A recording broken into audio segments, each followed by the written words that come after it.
Now 3.3. So what happened in 1848? The revolution of the liberals. तो liberals आपको पता चल ही गया था, अब तक बहुत बार वर्ड यूज़ हो चुका है, क्या होता है ना. They wanted liberty, freedom. So parallel to the revolts of the poor, मतलब जब जो लोग अनएम्प्लॉयड थे, जिनके पास पैसे नहीं, जो लोग पुअर थे, उनका तो रिवॉल्ट चल ही रहा है.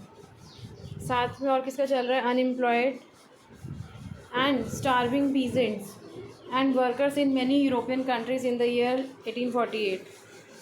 ठीक है, तो एक साइड तो चल रहा है रिवोल्ट किसका? पुअर, अनएम्प्लॉयड, स्टार्विंग पीजेंट्स, जो जिनके पास खाना नहीं है, स्टार्व कर रहे हैं. और जो यूरोपियन, बहुत सारी यूरोपियन कंट्रीज़ में 1848 में, उसके साथ और क्या चल रहा है? A revolution led by the educated middle class was under way. साथ में और किसका चल रहा था? अभी मिडिल क्लास लोगों का, जो एजुकेटेड थे. Events of February 1848 in France had brought about the abdication of the monarch and a republic based on universal male suffrage had been proclaimed. And in other parts of the Europe where independent nation state didn't yet exist, such as Germany, Italy, Poland, Austro-Hungarian Empire, men and women of the liberal middle class combined their demands for constitutionalism with national unification. इन दोनों के अलग अलग revolts चल रहे थे. एक जगह poor, एक जगह एजुकेटेड मिडिल क्लास. और जो फरवरी 1848 में फ्रांस में क्या हुआ था? मोनार्क को हटाया गया था and republic based on universal male suffrage उसको लाया गया था. और बाकी पार्ट्स में, यूरोप के बाकी पार्ट्स में, जहाँ पर इंडिपेंडेंट नेशंस एग्जिस्ट ही नहीं करते थे, जैसे कि Germany, Italy, Poland, Austro Hungarian empire, ये सब अलग अलग एग्जिस्ट नहीं करते थे. यहाँ पर क्या हुआ? मेन, वुमेन, यहाँ पर सब मिलकर, जो मिडिल क्लास थे, उनकी कंबाइंड डिमांड ये थी कि कॉन्स्टिट्यूशनलिज्म लाया जाए, कॉन्स्टिट्यूशन लाया जाए. And they took advantage of the growing popular unrest to push their demand for a creation of nation state on parliamentary principle. किस प्रिंसिपल पर वो चाहते थे कि हमारा नेशन स्टेट बने, कंट्री बने? Constitution, freedom of the press मतलब journalism, and freedom of association, जो भी पार्टी बने, ठीक है, उसमें सबके राइट्स अवेलेबल हों. In the German regions, a large number of political associations whose members were middle-class professionals, businessmen, and prosperous artisans came together in the city of Frankfurt and decided to vote for an all-German National Assembly. तो German reason में बहुत सारे political association जो थे, जिसमें कि middle class professional थे, businessman थे और प्रॉस्पेरस आर्टिसंस थे, वो इकट्ठे हुए फ्रैंकफर्ट में. उन्होंने डिसाइड किया कि हम किसके लिए वोट करेंगे? All German national assembly. और 18 मई 1848 को क्या हुआ?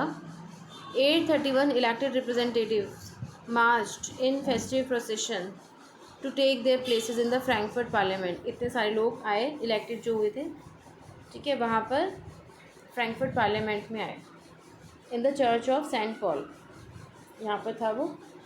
And they drafted a constitution, उन्होंने एक कॉन्स्टिट्यूशन को ड्राफ्ट किया, एक ड्राफ्ट बनाया जर्मन नेशन के लिए, to be headed by a monarchy subject to a parliament, ताकि मोनार्की से पार्लियामेंट में वो चेंज हो सके. When the deputies offered the crown on these terms to Frederick Wilhelm IV, king of Prussia, he rejected it and joined other monarch to oppose the elected assembly. जब वो उनको crown पहनाने लगे तो उन्होंने क्या किया? किंग ऑफ प्रूशिया ने रिजेक्ट कर दिया, और जो बाकी मोनार्क्स थे, जॉइन अदर मोनार्क्स, उन बाकी मोनार्क्स के साथ जुड़ गए जो इलेक्टेड असेंबली थी उससे अपोजिट, उनको अपोज करने के लिए बाकी जो मोनार्क्स थे बाकी जगह के, उनके साथ जुड़ गए. जो अपोजिशन थे, opposition of the aristocracy and military became stronger.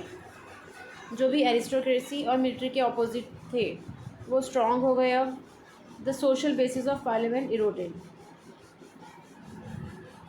The parliament was dominated by the middle class. अब पार्लियामेंट में कौन आ गया? मिडिल क्लास लोग आ गए, who resisted the demands of workers and artisans and consequently lost their support. अब उन्होंने किसको resist किया? वर्कर्स की डिमांड्स को, आर्टिसंस की डिमांड्स को. उनको सपोर्ट ही नहीं किया उन्होंने, जिसकी वजह से उनका सपोर्ट उनको ख़त्म हो गया, नहीं मिला. and in the end troops were called in and the assembly was forced to disband. अब असेंबली को भी हटा दिया गया. The issue of extending political rights to women was a controversial one within the liberal movement. ये तो आपको पहले ही मैंने बताया था, जो पॉलिटिकल राइट्स हैं वुमेन के लिए कंट्रोवर्शियल थे, मतलब कि उनको नहीं दिए गए थे. In which large number of women had participated actively. पूरे साल वुमेन ने भी पार्टिसिपेट किया मूवमेंट्स में, लेकिन उनके लिए कोई राइट्स नहीं दिए गए, political rights. And women had form their own political. इसलिए वुमेन ने क्या सोचा, लेडीज़ ने सोचा चलो अपनी अलग से पॉलिटिकल एसोसिएशन बनाते हैं. न्यूज़पेपर की उन्होंने founded newspapers and taken part in political meetings and demonstrations. तो वुमेन ने अपना एक अलग एसोसिएशन बनाया, अलग डिमॉन्स्ट्रेशन करने जाते थे वो. इसके बाद भी despite this they were denied. उनको क्या किया, मना कर दिया जाता था कि उनको राइट्स नहीं मिलेंगे, उनको वोटिंग का राइट नहीं मिलेगा. और जब Frankfurt parliament convened in the church of Saint Paul जब वो हुई, तो women were admitted only as observers to stand in visitors gallery. उनको अंदर भी नहीं आने दिया जाता था, उनको सिर्फ बाहर गैलरी में खड़ा किया जाता था. ये असेंबली के अंदर वुमेन अलाउड ही नहीं थी. The conservative forces were able to suppress liberal movements in 1848. जो कंजर्वेटिव थे उन्होंने लिबरल मूवमेंट को तो सप्रेस कर दिया.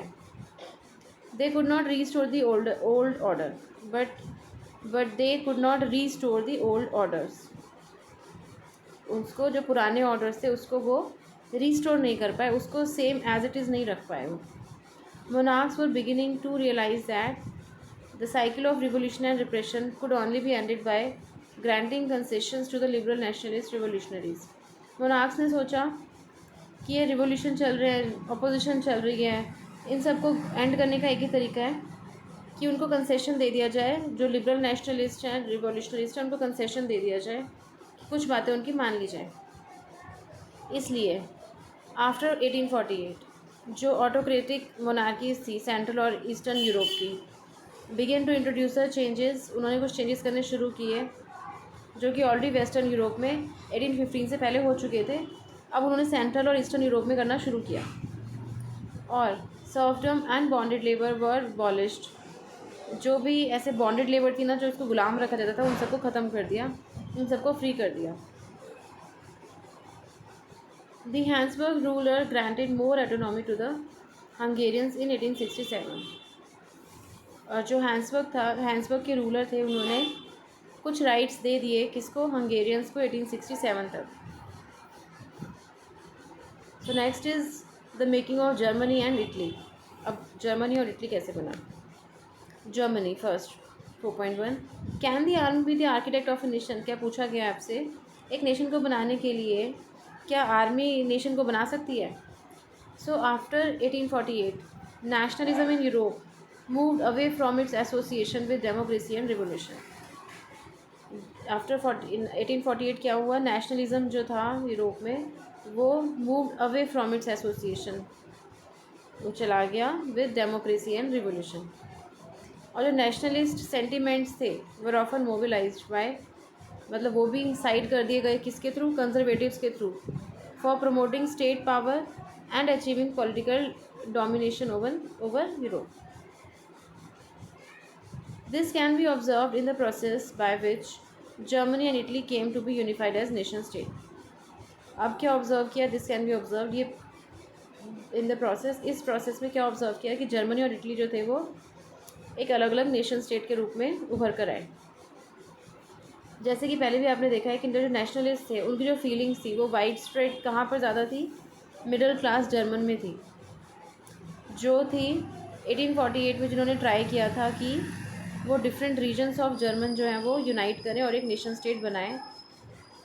एंड दिस लिबरल इनिशिएटिव, जो ये उनका इनिशिएटिव था कि एक कंट्री बनाई जाए, नेशन बनाया जाए, वो किसने उसको रिप्रेस कर दिया था, अपोज किया था, मोनार्कीस ने और मिलिट्री ने सब. और उसको किसने सपोर्ट किया था, कंजर्वेटिव्स को, जो लार्ज लैंड ओनर्स थे, जंकर्स थे प्रूशिया के, उन्होंने उनका सपोर्ट किया और लिबरल्स को दबा दिया. तभी से जो प्रूशिया था उन्होंने लीडरशिप ली मूवमेंट की, किस चीज़ के लिए, नेशनल यूनिफिकेशन के लिए, ताकि वो एक नेशन बना सकें, फ्रीडम ले सकें.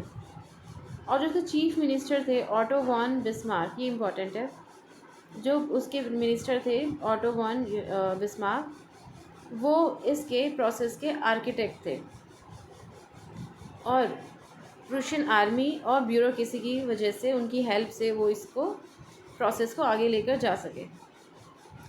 3 वॉर्स ओवर 7 ईयर्स, 7 ईयर्स में 3 वॉर्स हो गई थी। किस किस के साथ? Austria, Denmark and France. Ended in Prussian victory, तो जीता कौन था? प्रूशिया जीता था। And completed the process of unification, तो प्रूशिया ने ही यूनिफिकेशन का प्रोसेस को कंप्लीट करा ताकि एक कंट्री बन सके। And in January 1871 Prussian king William one was proclaimed German emperor in a ceremony held at Versailles। तो ये सब होने के बाद जर्मन एम्परर कौन बना? प्रूशियन किंग विलियम वन, और ये हुआ कहाँ पे था? वर्साइलिस में। ये आपको लर्न करना है। And on the bitterly cold morning of 18 जनवरी 1871, जब बहुत ठंड थी, 18 जनवरी 1871 एक असेंबली बनाई गई जिसमें प्रिंस थे, prince of the German state, representative of the army, important Prussian ministers including the chief minister Otto von Bismarck, ये सब गैदर हुए, इकट्ठे हुए। कहाँ पर? Unheated hall of mirrors in the palace of Versailles to proclaim the new German empire headed by Kaiser William one of Prussia. ठीक है, यहाँ पे सभी इकट्ठे हुए किसके लिए? जर्मन एम्पायर के लिए। द नेशनल बिल्डिंग प्रोसेस, अब जो जर्मनी का नेशनल बिल्डिंग प्रोसेस था, कंट्री का बिल्डिंग प्रोसेस था, वो किससे डिमॉन्स्ट्रेट किया गया? The dominance of Prussian state power, क्योंकि वो जीता था प्रूशिया, तो वो अपनी पावर दिखाएगा। And the new state placed a strong emphasis on modernising the currency, banking, legal and judicial system in Germany. तो जो न्यू स्टेट हुआ, न्यू स्टेट जो जर्मनी था, वो उसका जो स्ट्रॉन्ग, उसने अपनी प्लेस कहाँ पर रखी? प्लेस्ड अ स्ट्रॉन्ग एम्फेसिस, उसने किस चीज़ पे एम्फेसिस किया? कि करेंसी को मॉडर्नाइज़ किया जाए, बैंकिंग लाई जाए, लीगल और जुडिशियल सिस्टम जर्मनी में लाया जाए। और जो प्रूशियन मेजर्स एंड प्रैक्टिसेस थे, उन सबको एक मॉडल की तरह देखा जाने लगा पूरी जो बाकी की जो जर्मनी थी वहाँ पर, ताकि वो भी इस मॉडल की तरह वहाँ पर अपना प्रोसेस फॉलो कर सके।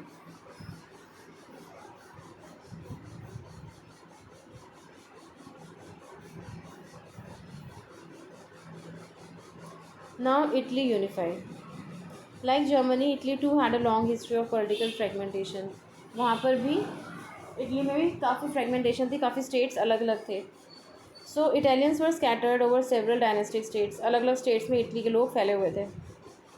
मल्टी नेशनल हैंसबर्ग एम्पायर थे as well as the multi national Habsburg empire.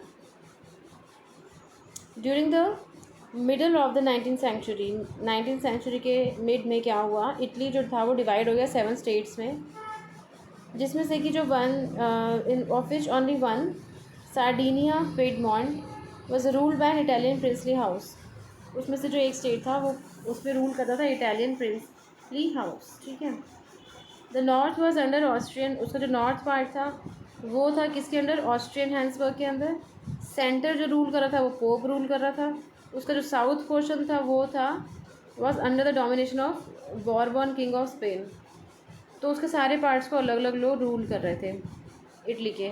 Even the Italian language had not acquired one form, language को भी एक फॉर्म नहीं मिल पाई थी वहाँ पर, एक यूनिफाइड।